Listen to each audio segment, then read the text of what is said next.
Okay, so this is a question that we get a lot. Are trees alive? So you know that I like to record for you the science stories, and this one is really going to give you a good feel about what makes trees. I will tell you the answer is yes, trees are alive. Okay, trees are living things, and there's a couple reasons why that is, and this book's going to tell you about those.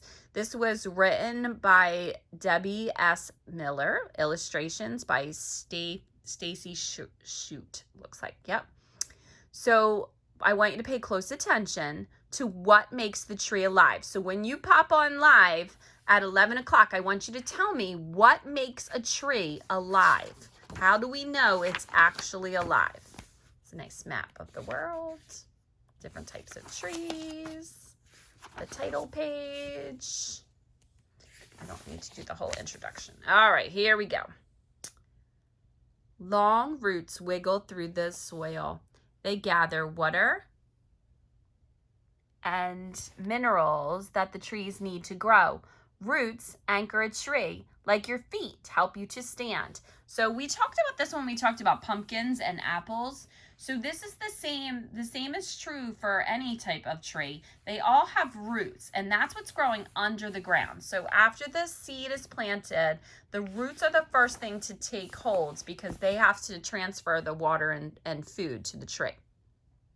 Sturdy trunks stand short and tall. A trunk supports the body of the tree, like your legs support your body. So the trunk of the tree is the big, long stalk part. By the way, what a beautiful owl, right?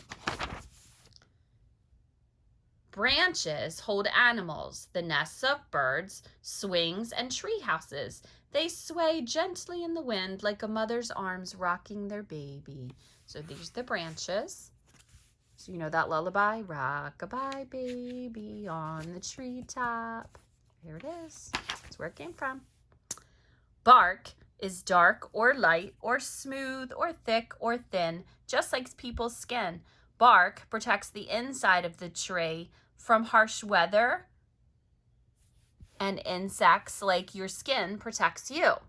So the bark is that stuff that you can actually peel off. Remember how we always tell you not to peel it off when we're on the playground? Because the bark is like your skin. It actually protects the tree from harm. So that's why you don't want to do that. The crown of a tree reaches for the sky and gathers sunlight. A crown is the top of the tree, like your head is the top of your body. The branches and leaves of a large crown give you lots of shade on a summer hot day. So see that? The crown of the tree is all the way at the top. Now you can't see the top of this tree because it's actually too big. But see, now this would be the crown of this tree, right? Because that would be the very, very top. Leaves breathe for the tree. Trees need air just like you need air. Instead of using noses and lungs, leaves breathe through thousands of tiny pores known as stomata.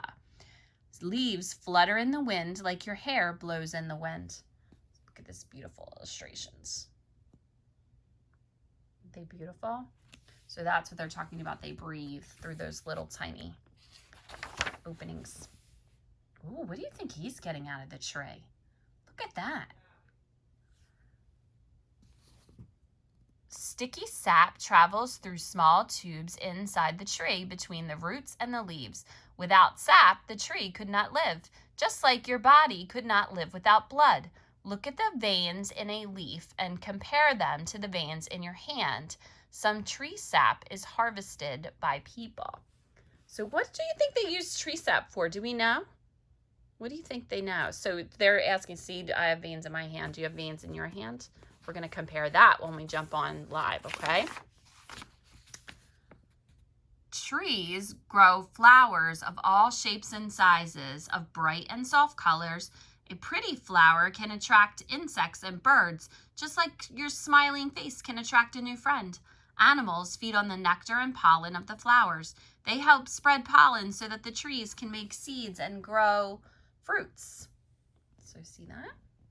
Look at that beautiful illustrations again. This is so beautiful. Look at that. Uh-oh. Who's feeding on the nectar there? We learned about the importance of bees before, remember? Oh, what do you think's happening here? Let's see. Some seeds are tiny and fluffy and fly with the wind. Others are protected inside their fruits. The coconut tree grows the largest seed on earth. Seeds sprout and become saplings and then grow up to be trees, just like babies become children and then grow up to be adults. So see that? That is a coconut. And then it sprouts just like that, like a giant seed.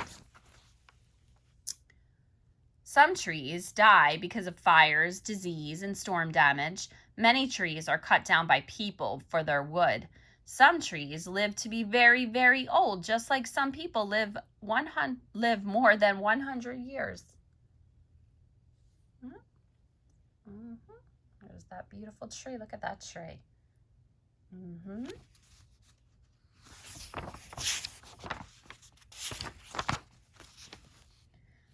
During winter, some trees have bare limbs and twigs that lace the cold sky. This is the time when many trees rest without their leaves. Trees rest too, just like you. That big, beautiful tree. See, he's resting. So he's not sprouting any leaves right now, not blooming. When spring comes, the trees awaken from their winter's rest. Leaf buds swell on the branches. Cherry trees blossom. With more sunshine, the trees burst with new life, just like you burst out the door with your friends to play and celebrate spring, right?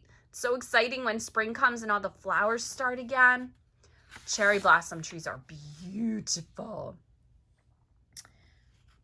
While you picnic under a tree, the forest has a picnic of its own. The sun helps the leaves make food, and the rain brings